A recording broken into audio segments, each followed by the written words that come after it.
bem, porque tem um amigo ali, Cristiano, nós nos conhecemos há pelo menos 20 anos, e é uma alegria que eu encontro amigos, pessoas conhecidas na casa do Senhor. Eu me alegro muito, Deus abençoe. Estamos juntos. Eu gostaria de pedir para os irmãos abrir a palavra do Senhor no livro, aleluia, no livro de 1 Reis, capítulo 18.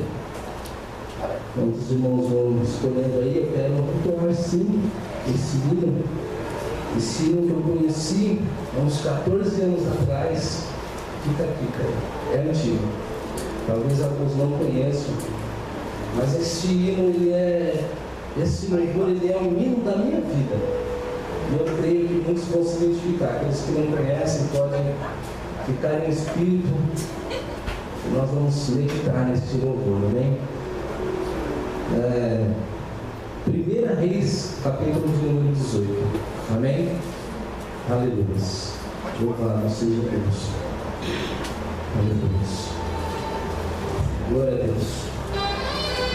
Aleluia. Os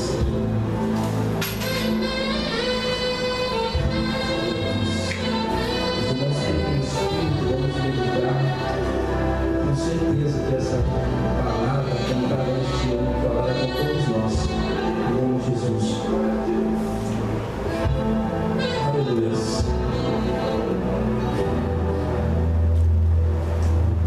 Eu me perdi, num grande abismo tropecei, por uma estrada desconhecida me arrastei, me angustiava, não tinha nada, vida mais sem vida eu vivi, não tinha quem me chamar, minhas mãos vazias, nada tinha pra mostrar, era o retrato do meu cansaço. Quantas noites frias eu vivi, quase sem vida, sem esperança, gritei seu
comigo. Gostaria que os irmãos lessem comigo alguns versículos do capítulo de número 18 do livro de 1 Reis. Amém? Os irmãos já encontraram, então vamos lá. Eu quero, a partir do versículo 21, que diz: Então Elias se chegou a todo o povo e disse: Até quando cochearei em meus pensamentos? Se o Senhor é Deus, seguiu, e se Baal, seguiu. Porém o povo lhe não respondeu nada. Então disse Elias ao povo: Só eu fiquei por profeta do Senhor, e os profetas de Baal são 450 homens. Deem-se-nos, pois, 2 bezerros, e eles escolham para si um dos bezerros, e o dividam em pedaços e o ponham sobre a lenha, porém não lhe metam fogo. E eu prepararei o outro bezerro e o porei sobre a lenha, e não lhe meterei fogo. Então invocai o nome do vosso Deus, e eu invocarei o nome do Senhor.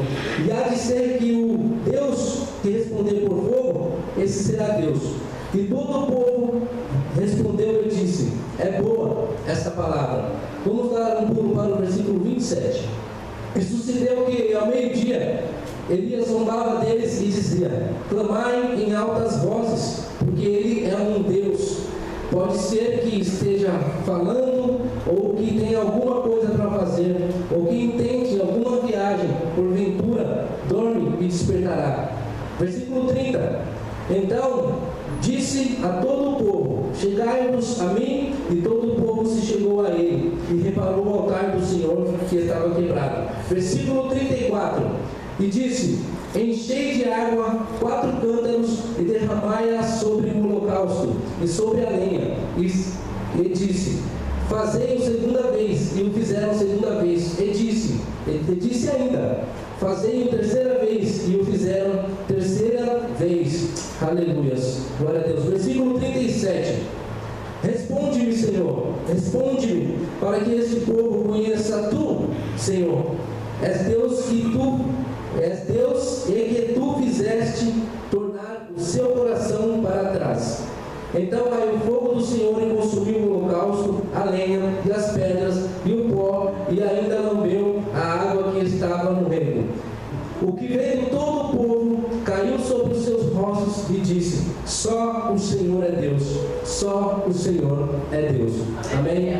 Senhor, nós estamos diante da Tua palavra, Senhor. Venha falar conosco, porque a palavra é Tua, e eu sou o primeiro a ser ministrado, porque o Senhor me colocaste como instrumento nas Tuas mãos. Ministra-nos, ó Pai, nesta noite, dá-nos sabedoria e entendimento, e mostra-nos, Senhor, como fazer, meu Pai, para que nós possamos ter intimidade contigo, para que o Senhor venha responder às nossas orações, entrar nas nossas causas, pelejar as nossas pelejas, meu Pai. Aquilo que nós não alcançamos, Senhor, onde o Senhor coloca as Tuas mãos, mas que nós possamos fazer a nossa parte, ao qual o Senhor nos ensinará nesta noite, em nome de Jesus. Amém. Aplauda o Senhor, igreja, em nome de Jesus. Aleluia. Essa passagem é bem conhecida do profeta Elias aqui no livro de 1 Reis, porque ela é uma narrativa dentro de um contexto onde existia um caos entre o povo. Um caos no sentido de que o povo mais uma vez tinha pecado. Ali tinha terminado o reinado de Davi, reinado de Salomão. Depois do reinado de Salomão houve uma divisão. Então tinha Israel e Judá. No reino do sul estava o rei Asa, e em Jerusalém estava o rei Asa, no reino sul. E no reino norte de Israel estava o rei Acabe. Esse rei, como alguns outros reis, é interessante que toda vez que fala de um rei que errou, toda vez fala que um fez pior que o outro. Um fez pior que o outro. E por conta disso, toda uma nação foi destruída, toda uma nação entraram num ritmo totalmente errado por conta de descumprirem os mandamentos do Senhor que foi dado lá em Deuteronômio, onde o Senhor daria a terra prometida, e ali naquela terra houve um novo mandamento, ali onde Neemias com a reconstrução, juntamente com Esdras, onde Neemias com a parte material, Esdras com a parte espiritual, acerca do culto, acerca da liturgia, do comportamento, da postura diante da presença do Senhor. E ali, depois que esse povo dividiu, não conseguiram mais voltar por conta desse reinado de Acabe. Teve outros reis, mas eu quero falar especialmente desse contexto aqui, onde o rei Acabe ele casou com Jezabel, filha de Baal, e um dos mandamentos que Deus deu foi que o povo judeu, o povo de Deus, ele não se misturasse, ele não se casasse com estrangeiros por conta da identidade. Ou seja, nós temos uma identidade ao qual nós temos que preservar, e com muitas coisas nós não devemos nos misturar. Aleluia. E o interessante é que o rei Acabe, ele é da linhagem de Davi. Ele sabia o que era certo. E a gente vê tantas pessoas fazendo aquilo que é errado, sabendo o que é certo, porque a palavra é pregada, a palavra é ministrada, né? A consciência até pesa às vezes, mas continua fazendo, e isso tem levado muitos à ruína. Aleluia. Por conta disso, aconteceram coisas terríveis com o povo, onde o povo se desviou, o povo se prostituía, o povo estava distante da presença do Senhor. A Bíblia, no caso aqui, a prostituição era dada como a infidelidade a Deus, como quando o povo vira as costas para Deus e vai servir a outros deuses, vai por outros caminhos que não são os caminhos de Deus. Então o Senhor levanta esse profeta, o profeta Elias, no meio deste povo, no meio deste contexto, onde aquele povo fazia coisas terríveis. Não é diferente nos dias de hoje, acerca de tudo que está acontecendo, que gira em torno do pecado, esse povo fazia. São detalhes que não precisam levar em conta, nem trazer para este momento, mas enfim, o que eu quero tirar aqui algumas conclusões, já começa aqui no versículo 22, onde Elias diz: só eu estou só. E todos sabemos que mais para frente, no capítulo 19, a Bíblia fala que havia 7.000 profetas que não se prostraram, que não beijaram a estátua. Mas isso também, quando é dito, às vezes nos alegra. Poxa, eu não estou só. Eu sei que tem um monte aí, mas na verdade estão tudo enrustidos. Na verdade são profetas covardes. São homens que Deus tem dado poder, tem dado autoridade, mas estão escondidos. Por quê? Certa vez, Elias, ele desafiou, falando que não haveria chuva em Israel. Esse episódio aqui é depois de 3 anos após essa profecia, e ali ele é obrigado a fugir. E geralmente, quando nós nos colocamos na presença do Senhor e batemos de frente com o inimigo, aqui nós estamos se tratando de guerra espiritual, de batalha travada.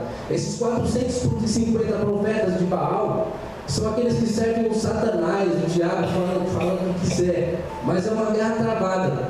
E muitas das vezes, quando nós nos colocamos na brecha e batemos de frente com aquilo que é espiritual, quando nós começamos a ter o discernimento de poder orar, de poder buscar ao Senhor, a gente passa por algumas lutas que são espirituais. E infelizmente, alguns esquecem que maior é aquele que está em nós do que o que está no mundo. Então eles recuam, eles retrocedem, assim como aconteceu com o povo antes de Gideão ser levantado.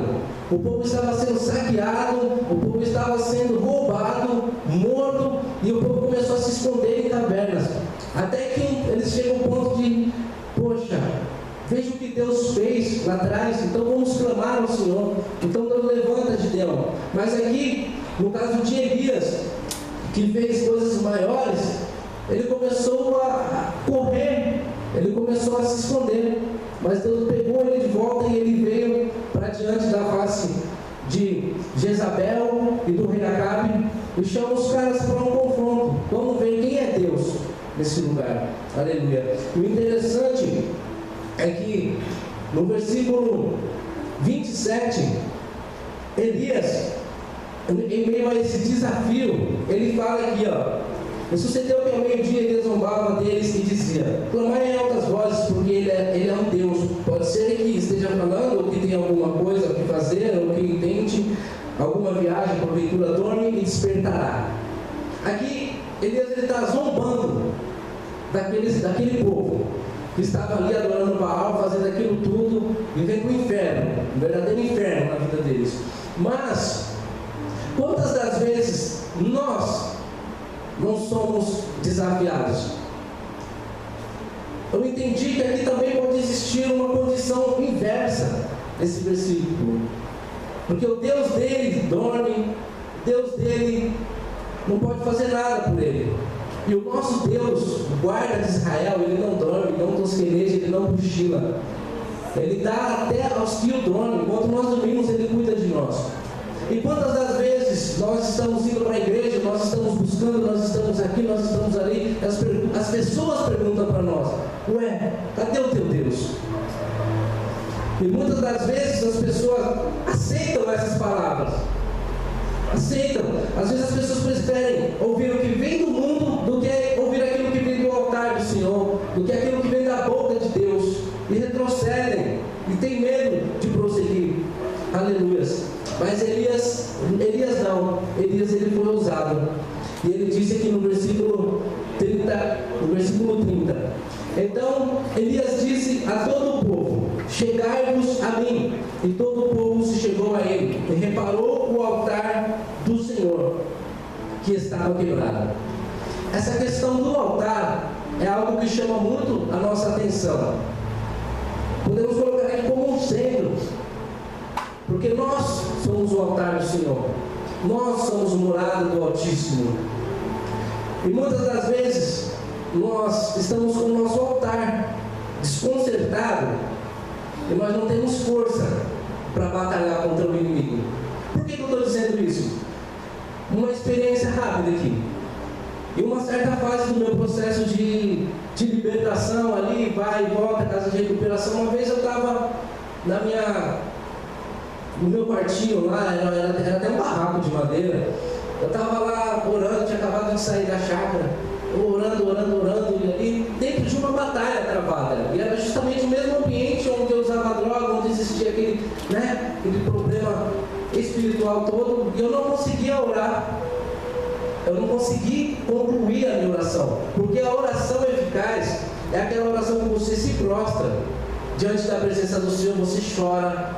Aquela oração que quando você levanta da oração, o teu coração está vazio. E ali eu não consegui concluir a minha oração. Eu senti um arrepio, eu senti algo me perseguindo assim, eu não conseguia.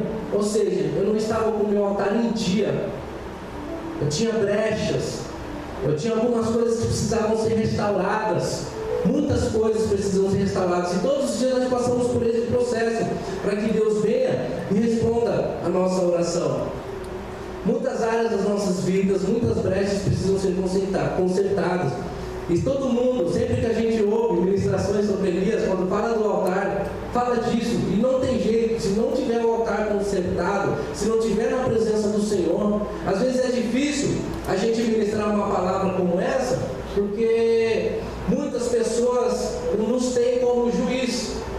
Mas eu aprendi que existem dois tipos de pessoas na presença de Deus, na igreja, onde for, quando se trata do reino de Deus. Existe o profeta, aquele que ouve a voz de Deus e fala, aquele que recebe a voz de Deus e fala. E existe o intercessor. E muitas das vezes eu me pego pensando, falando: Senhor, o que eu vou fazer? O que será de mim? O que o Senhor quer de mim? Porque a gente está no ministério de intercessão, mas ao mesmo tempo Deus nos dá algumas palavras, e geralmente essas palavras são só para nós, e geralmente a gente é consertado por isso. E a gente também quer passar por conta de que depois que nós somos consertados, nós começamos a ser mais bem-aventurados na presença do Senhor. E às vezes quando nós subimos no altar e começamos a ministrar isso, não é que a gente está julgando, é que a gente, poxa, leva uma